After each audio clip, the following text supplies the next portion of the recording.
Chapter 17. The Glimpse of Tomorrow. There are moments in a journey when the veil lifts just enough to let in a sliver of light, a glimpse of the larger picture without revealing it all. For me, one such moment came during a private debriefing with the network. Until then, my focus had been on assignments, training, and maintaining my cover as an ordinary human building a life on Earth. But that day, I was given my first real glimpse of the mission's scale and the stakes if we failed. The room was dim, lit only by a single lamp that cast shadows across the table where we sat. A senior operative, someone I had rarely seen, leaned forward and told me, "What you've been doing is important, but it's only a fraction of the whole. Humanity stands at a crossroads, Elion. One path leads to awakening, the other to control and stagnation." His words bore down on me with a heavy force, not as a threat, but as a truth I could feel reverberating in my core. They didn't give me details, not yet. But they showed me fragments, images that played more like memories than visions.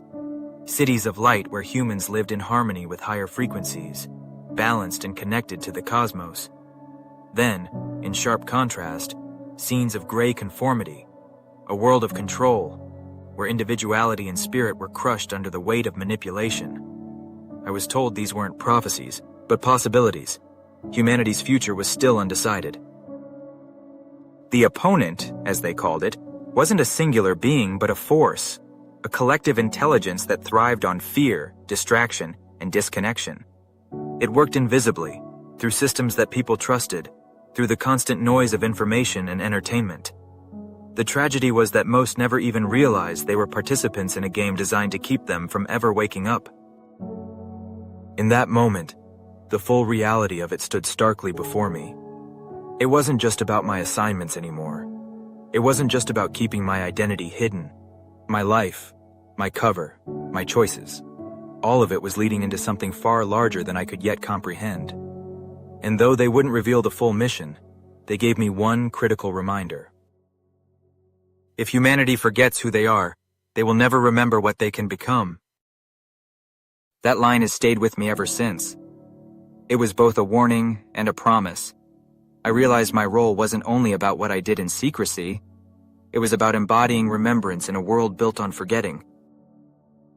The glimpse they gave me was fleeting, but it was enough. Enough to know the mission was not about one man or one life. It was about the collective destiny of an entire species. And though the details were still hidden, I could sense the gravity. What was unfolding here on Earth was bigger than Sirius, bigger than the network, bigger even than the planet itself. And then he shared the prophecy.